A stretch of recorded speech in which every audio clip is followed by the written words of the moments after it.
Hey folks, welcome to another Broken Meeple review, and you're going to get a few community voted ones in the future, because sadly games really aren't getting released at the moment. It's not like there's an audience for them when we're not allowed to play games with anybody anymore unless it's online. So that's why you won't see Adobe for a while, if ever at this rate, and certainly other new releases just aren't appearing and I can't exactly get them reviewed. So with that, I put forward to the community that you should suggest some ideas for me to review. Like from my collection, games that I've got that I've not reviewed, check the channel first to see, and if I haven't reviewed it, I'll collate the most popular ones and see if it's worth reviewing them. So the next two videos are the two highest rated requests that I've had. This one is Dale of Merchants, and the next one will be Kanban Automotive Revolution, which will be the Stronghold Drivers edition that I have on my shelf, not the Eagle Griffin version. Although to be fair, it's mainly just a cosmetic upgrade and a bit of rule streamlining that you'll get in the new version. So you should be able to check out my review of the original version and make your decision if it's going to be the game for you. But for now, Dale of Merchants. This is not a new deck builder game. It's been out for a fair while in a couple of guises. Dale of Merchants 1, Dale of Merchants 2.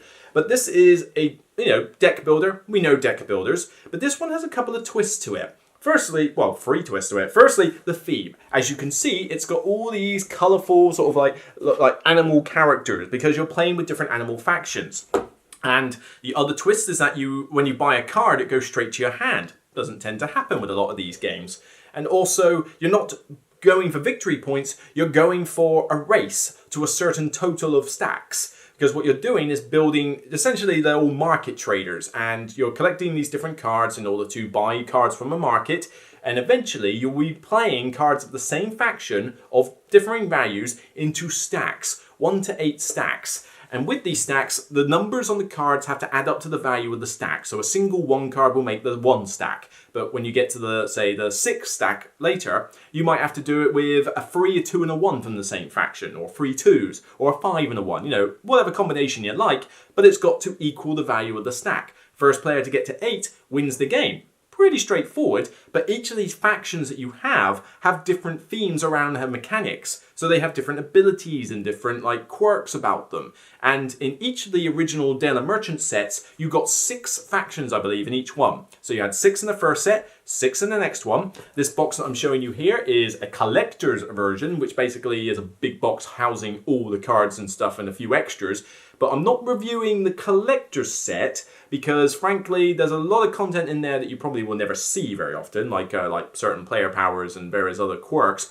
But I'm basically reviewing Dale of Merchants in general, the deck building game side of it. So whether you've picked up the smaller ones in a car boot sale or something, or you've managed to find this box and you're going all in, I'm talking about this. So, is this deck builder any good? Well, spoiler alert, it's in my collection, so what do you think? But why do I like it? Let's go into more detail.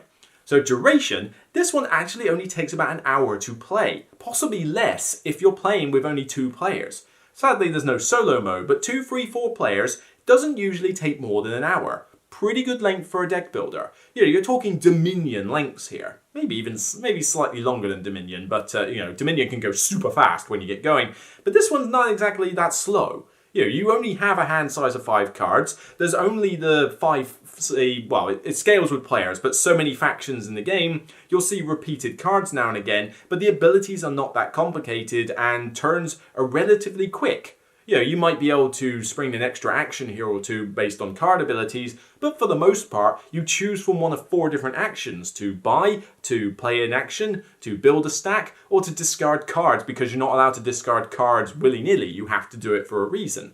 So the actions are pretty quick. I know what card I want to buy from the market. I want that one, okay? Pay 3, it's free, right? That's 6. I'll buy that card from the market. Done, turn, next. Turns are pretty swift, hence only takes about an hour. And you don't have a scoring phase at the end. That takes up time, and setup's not even that long. I mean, what have you got to do?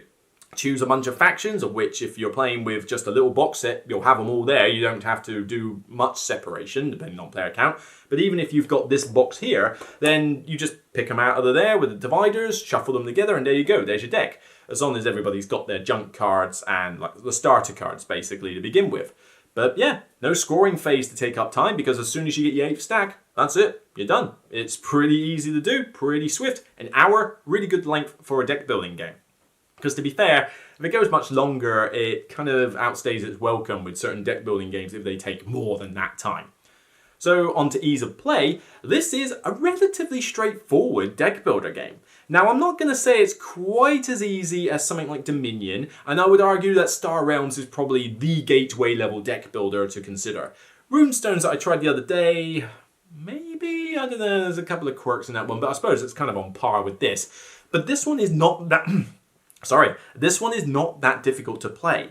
The abilities on the card, certainly in the first couple of sets, are not very complicated abilities. In fact, the first set is kind of like the beginner set because all the factions in there are generally quite easy to understand.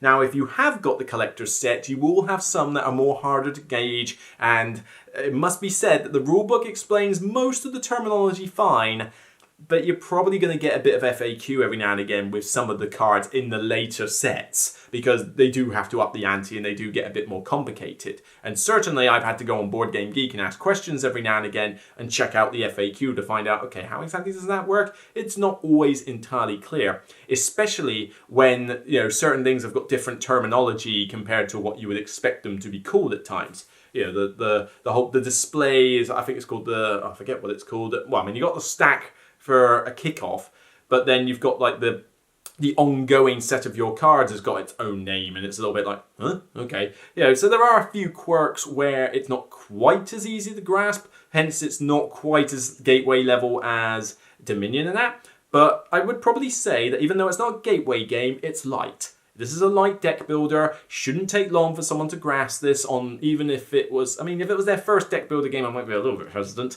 But if it's like, oh, I've tried Star Realms, yeah, that was quite cool. What else have you got in the deck building line?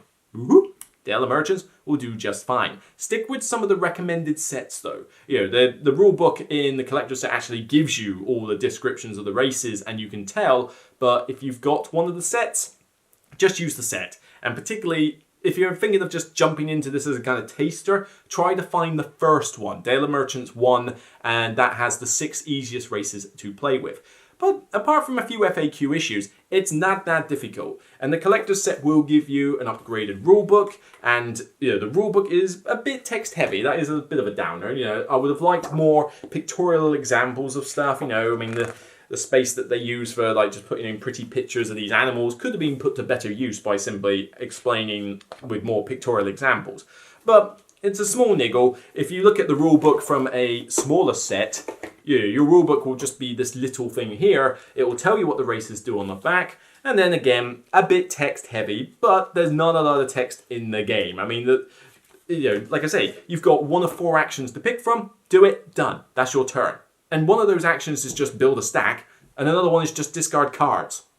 Is that difficult? Not really. The hardest thing to grasp is possibly the card abilities, but even then they're not that difficult to grasp. Most of them are pretty self-explanatory to even players who are not that used to this sort of game, and to anybody who's played deck builders religiously, like I have, it's just going to come second nature to you and not a problem. So tactics and strategy. I love the way that this one has you take the card into your hand. You know, a lot of deck builders don't do this. I can't even think of another example of a game that does take the card into your hand, at least not off the top of my head. I'm sure I've played it, but with this one, you know, normally you have to take a card, goes in the discard pile, and you've got to wait forever to come back round, and then you figure out what you're supposed to do with it. No, this gives you really cool opportunities from this tableau market to buy a card knowing that you want to use it next turn. So you might have a couple of cards in your hand from the squirrel faction, for example, and you see a squirrel card there, and it's like, if I can buy that with these, I can do a stack next turn. Perfect. What can I get rid of? That and that. That's enough. Buy that card in my hand, draw back up the 4 or 5 cards, I think it's 5 cards, and then next turn you know exactly what you're doing. Play the stack. The tactics are, there's a lot of cool decisions because you've got the 5 cards, they've got multiple uses because, again, multi-use cards, you know me, I love that mechanic. But with this one, the card can buy stuff, it can be used for a stack, or it can be used for its ability. So multiple valid uses for a card, and of course, trying to decide how you're going to use each card in a turn doesn't burn the brain cells. It's still a light game, but it still gives meaningful choices. You feel like you're the one contributing to what you're doing, and it is. I mean, this game will not autopilot itself for you. You can't just buy every card in the market and expect it to work wonders for you. You have to create combos with abilities. Are you going to focus on one faction entirely? Are you going to diversify into other factions? When do you start building stacks? It's a race. You've got to get to 8 stacks. And somebody might zoom ahead at the start, building first stack, second stack, third stack, great. And then they run out of cards. Uh-oh. And I've done that a few times because I like to thin my deck out like crazy in deck builders. And so I've had times where I do 4 stacks and suddenly I've only got 5 cards in my deck. It's like, oh. And if anyone messes with your hand for any reason, you might find yourself in a bit of a dodgy situation with buying cards. But then if you diversify too much, you might never see the hand that you require in order to get what you need. But the fact that you don't discard your cards at the end of a round allows you to tailor your hand much better than other deck builders. Because, I mean, Dominion, you shuffle your cards, they go away if you don't use it, and then you draw an entirely new set and you have to make do with it.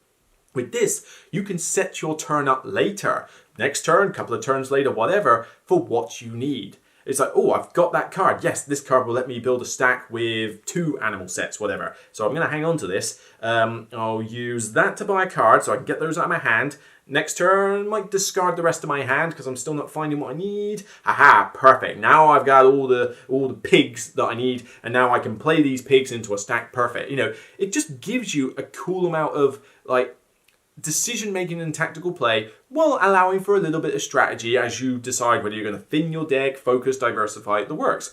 But never burns the brain cells. So this is definitely not for like the heaviest of gamers, but I've got friends who are into heavy games and they perfectly love this one as well. They've got the set, I've got a set, and we get to enjoy ourselves. It's just pleasant, you know, pleasant to play. So going on to aesthetics, this is definitely quite a high note. Now, regardless of whether you've got the small sets or not, you will get the same types of cards. You will get these cards and their sleeves, so sorry if the light reflects on them, but the artwork is really nice. It's pleasant artwork. Okay, it's not going to win awards, but it's pretty decent, colourful artwork. I mean, sometimes it's just, you know, random little icons like that, and that's what most of them are. But you will get occasionally the character cards themselves. So let's see. With this one, I mean, this is the parrot faction. So you've got like a little telescope there, you got like a drum kit, but then you've got the actual parrots themselves, you know, which are cool. I mean, that looks really colourful, you know, blues, reds, greens. The artwork is pretty sound in this game, and it does scream out colour. Now, if you've got one of the smaller boxes, storage is going to be restricted to whatever cardboard thing it has in there, which is a bit of a pain. But if you have got the box, you will be greeted to this beauty. This beauty where down here you've got all the market boards that I've done, you know, a nice wooden cardboard component. You've got all the player powers, which God knows if I'll ever get a chance to use these with anyone other than my friends, because as soon as you start throwing player powers in the game, it starts to get a little bit complicated on the ease of play front. You've got cardboard tokens for money, nice thick cardboard. You've got different coloured dice because some of the factions use dice, and they're pretty general wooden dice, but they're colour and they're custom, and that's always a nice bonus.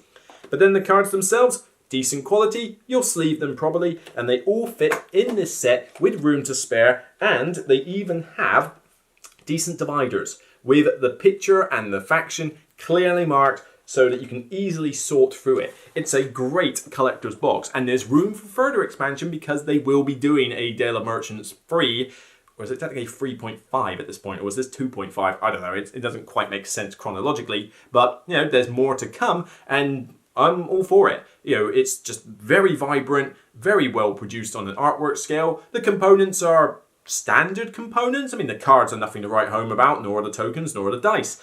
But it's colourful and pleasant, and that all just creates a nice immersive feel. So getting on to Immersion, the theme is relatively strong for a deck builder. Now, hear me out on this. So, you know, as I mentioned, it's quite a pleasant game. You don't feel like, even if you're playing cards that are like take that factions, like crocodiles or the raccoons, then it doesn't feel too much like you're being punished because you're doing it back to other players as well. There's a lot of give and take.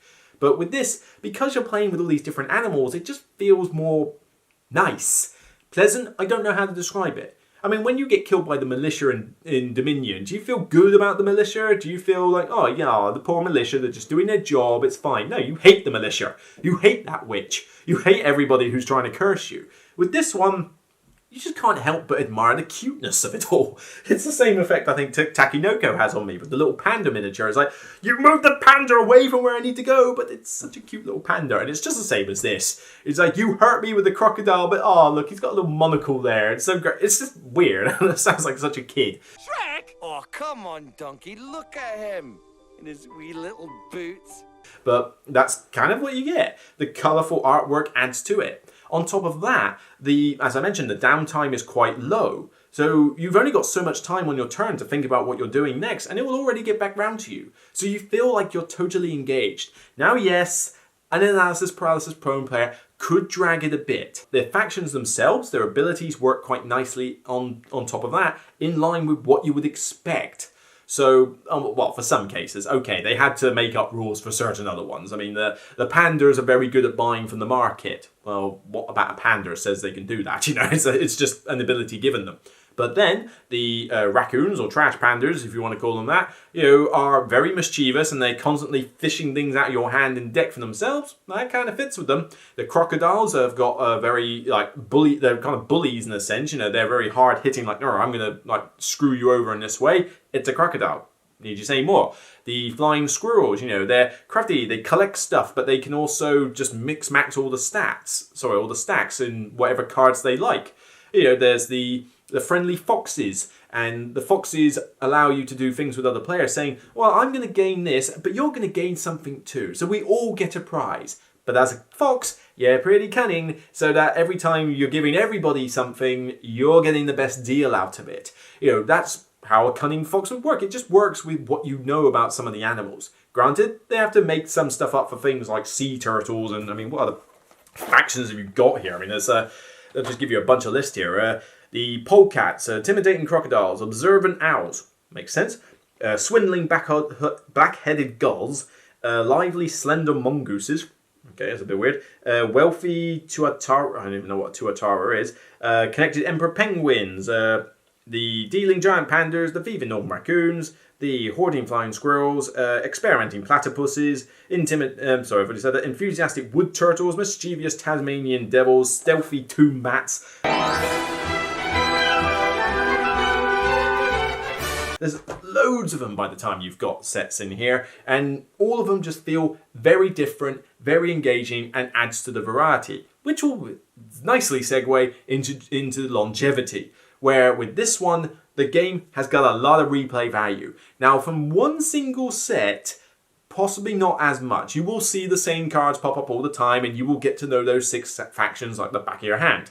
But the game, when I bought it, was like £10 from a second-hand sale at my local cafe, when I bought the first set. Never got a chance to play the game before. I'd only heard it in whispers from the Dice Tower, and then it's like, oh, for a tenner, I want to try out this game. Played it, loved it. And once at that point, I thought, right, well, I need to get another set. I need to get more. I need to get more of these cards to add to the replay value. So when I was at Essen, I grabbed the set. And believe me, if you want to get into this game properly, you want that set. But you have to also find the Dale of Merchants 1, Dale of Merchants 2. You can probably get it from the Snowdale website, you know, the publisher's website, or probably find it in a store eventually. Like I say, coronavirus notwithstanding. But definitely, there is more value to be had if you're willing to spend a bit of cash. You will probably get a little bit of repetition with just one set on its own. Even though it will be fun, you'll probably start seeing the same stuff and coming up with the same kind of strategies. But as soon as you add more cards, it just, boom, yeah, it goes out the window when you start combining all these weird combos. Now, of course, that's expansion value, not replay value. So, like I say, one set on its own probably won't last you to the test of time, but it will be cheap enough that it won't really matter. I bought it secondhand for a tenner. I think the game itself would probably cost you about 15 quid, 16, 17 tops or something to grab one of those sets. You'll get your money's worth for that 16, 17 pound. And then if you're willing to spend extra to get the box set and that, then you'll get even more value out of it. So my final word on Dale of Merchants is that this is a fantastic entry-level deck builder for the majority of gamers. Possibly not my first deck builder for the brand new gamer, but certainly a great next stepping stone. It has plenty of expansion potential, it has a great immersive look to it with aesthetics that are pleasing and colourful, and throws a few tweaks on the typical deck building formula to add more tactical depth than is otherwise there at face value. So this is a great game. I really love it. Apart from a few niggles with the FAQs and that, and again, more with the later sets, and that information is out there. I mean, you can get hold of the designer on Board Game Geek pretty easily, and there's a good community on there that is, answering questions and putting together like an unofficial FAQ as we speak. But for the most part, you should be fine with what's in the box, and there's a ton of value in there if you've managed to get the collector's set and added in the other ones. So this one wasn't much of a surprise. I mean, I was thinking I was going to like it when I heard about how it played, but I was surprised how much I liked it. Best £10 I ever spent on the first set when I found it. Not quite up there with Valley of the Kings. I still think Valley of the Kings is slightly better for me.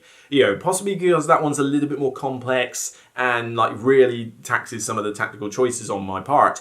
But it's almost there. It's definitely like a top 50 game for me. Dale of Merchants gets a solid 10 out of 10 from me. It's a great deck builder.